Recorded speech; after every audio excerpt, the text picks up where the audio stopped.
Hey guys, I'm back, and today we're going to talk about chronic pain. Now, being in practice for 29 years, being a chiropractor, I've had many people come in with pain. I'm talking about tens of thousands of people come in with acute pain, and most of them had chronic pain, whether it's in the foot, the ankle, the knee, the hip, the back, the shoulder, the elbow, neck, head, abdomen. It could be in the rib, anywhere in the body. So I have a lot of experience dealing with chronic pain, and I'm going to share with you some very powerful things that you can do if you have chronic pain. But before we get into it, I want to make sure that you click the red subscribe button so you can be notified of all the very cool videos that I'll be releasing in the upcoming weeks. And in addition to that, you'll be notified of the live Q&A sessions I'll be doing throughout the week. Okay, so one of the most common reasons why people have chronic pain is post-surgery and post-injury. When you get a surgery, whether it's from the back and the knee or the shoulder, you can develop scar tissue that can come back to haunt you years later. If you have an injury, same thing happens. The body heals with scar tissue. If I wasn't doing what I'm doing now, I would have chronic pain really bad because I've had many injuries and I've had quite a few surgeries. I have treated people that were in serious motorcycle accidents that were going very fast and then hit a car, hit something, and basically survived, but they're living with chronic pain. I've had other people parachute, for example, and the chute, one guy, his chute didn't even open and he landed in the trees. Can you imagine the trauma from that? I've had people come in with tailbone injuries that created all sorts of back pain. One guy was filling up his tank with gasoline and he did not put the car in park. So as his car rolled away, because apparently it was on a hill, he tried to stop it and his foot got caught underneath the tire and he ran over his ankle. And he had chronic pain for over 6 years. And you can also have pain that's referred. So if your gallbladder is inflamed, for example, that can cause pain in the right shoulder. And I'm going to put a link down below of a video that I just did on this so you can get more data on referral pain. Diabetics have chronic pain, especially in the feet and the hands. You can have chronic pain from having an autoimmune condition, whether it's rheumatoid arthritis or lupus. There's many different types of autoimmune conditions that cause pain because autoimmune is about inflammation.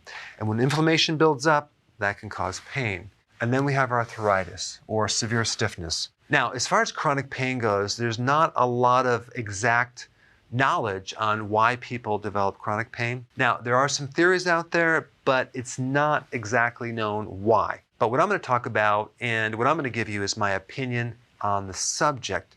But if you get a treatment, whether it's to a chiropractor or a physical therapist, and you have to keep going over and over, then you might want to step back and reevaluate and try something a little different, because either you don't have the right problem or you don't have the right solution. However, on the flip side of that, if you have a lot of scar tissue and permanent damage, that's a completely different situation. But there are things you can do that will give a person great relief. I've had patients come in that had chronic pain so severe that they wanted to commit suicide. It was that bad. Now I have a lot of videos right now on YouTube on very specific parts of your body and what to do. I'm going to give you a generalized technique that you can apply to anywhere in the body, and then you can watch the specific video to get more data on your specific problem.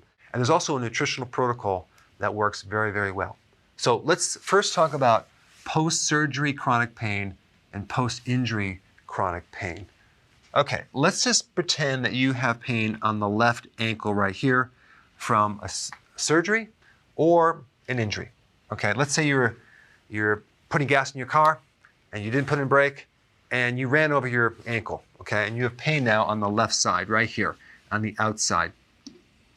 All right, what you want to do is you want to work on the opposite side over here. You do not want to work in the area that you have pain. If you do, you'll kind of re-traumatize it, okay?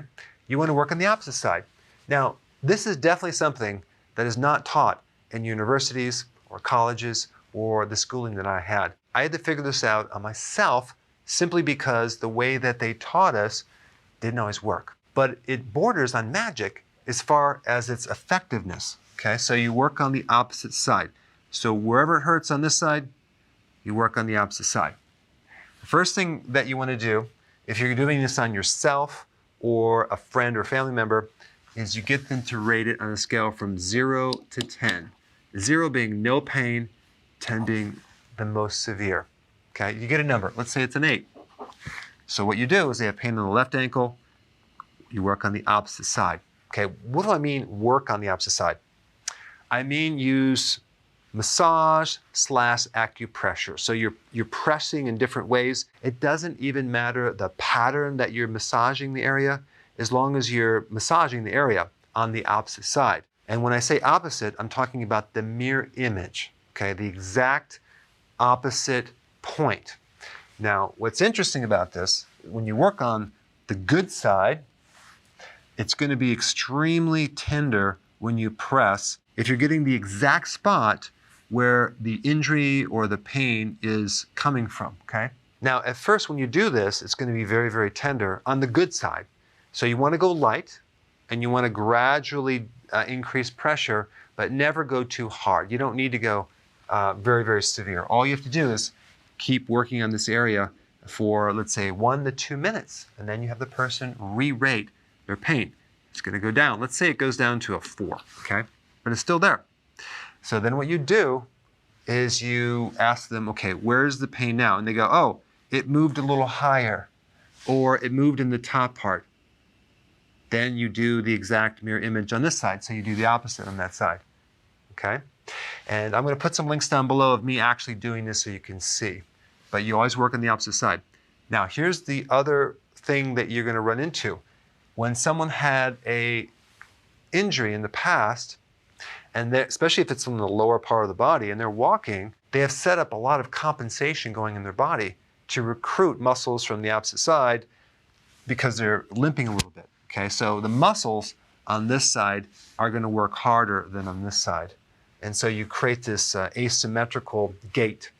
And that alone can create a lot of tension and imbalances. If the person has pain on the outside of this joint right here, you're going to work on the opposite joint, but you're also going to work on the muscles that are a little bit higher than this joint. Okay, so you work on the calf muscle or the shin muscle if it's on the ankle.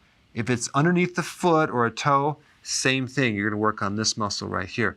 When you work on the opposite muscle, you're going to be releasing these very, very tight cables and a lot of spasm in the calf muscle or the front part of this lower leg. As you're stripping away these muscle spasms, you're massaging it. You can use oil or not. Be very, very gentle because these muscles are so tight, they're going to be very, very tender. So step 1, you work on the opposite mirror image. Step 2, you work on the muscles a little bit higher than the injury on the opposite side, okay? If the pain is in the knee, okay, you'd work on the opposite side of the knee, or if it's on the inside, you work on the inside of the knee. Or if it's on the front part of the knee, you work on the front part of the opposite knee.